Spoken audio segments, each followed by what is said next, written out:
Hello everyone, today we'll be talking about the Predator. You one ugly No, not that one. Yes.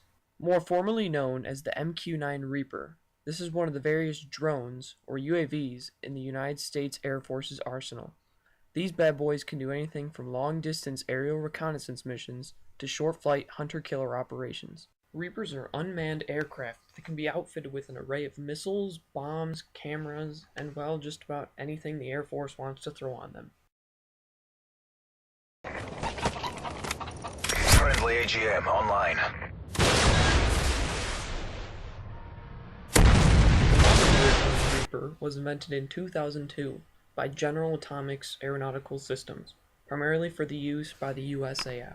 The plane never got its first big break until 2007 when the MQ-9 was deployed into Iraq.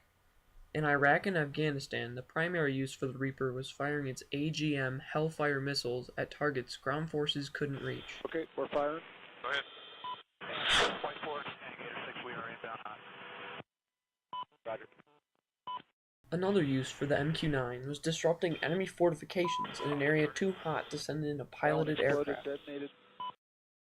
Controllers from the ground, hundreds, even thousands of miles away, piloted the drones safely without any fear of harm to friendlies. The Reaper had, and still has, many advantages over common strike craft, primarily the fact that it is unmanned. The ability to send out something to destroy a building or fire a missile at a car without any risk to yourself or any of your personnel would be inconceivable 50 years ago. Since these drone strikes are so low risk to the people using them, they have a tendency to be a bit overused. Sending forces to another country in the 1940s was a huge deal, and the loss of life was almost a guarantee.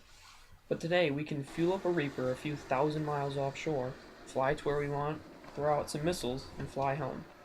Being as this has much less negative consequences as a full-scale invasion, it is favored more and more by the US government.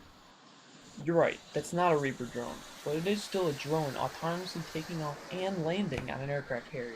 Pretty impressive. Reaper strikes are not always the best thing to use in a situation. Once the strikes became more and more common, those calling them in, and the operators themselves, became more and more careless. As you can see by these graphs, once the number of strikes increased, so did the number of civilian casualties. The civilian casualty to intended insurgent casualty ratio was off the charts for something that was supposed to be so precision. Many took notice of this, and President Barack Obama came under fire quite heavily. We have acknowledged, the United States, that sometimes we use remotely piloted aircraft to conduct targeted strikes against specific al-Qaeda terrorists in order to prevent attacks on the United States and to save American lives.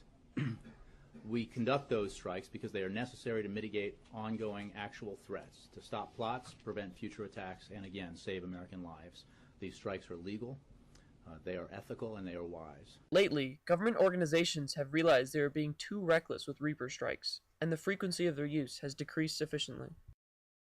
Now that we know more about these amazing pieces of aviation excellence, let's take a look at their highlight reel. Some clips may or may not be dramatic interpretations.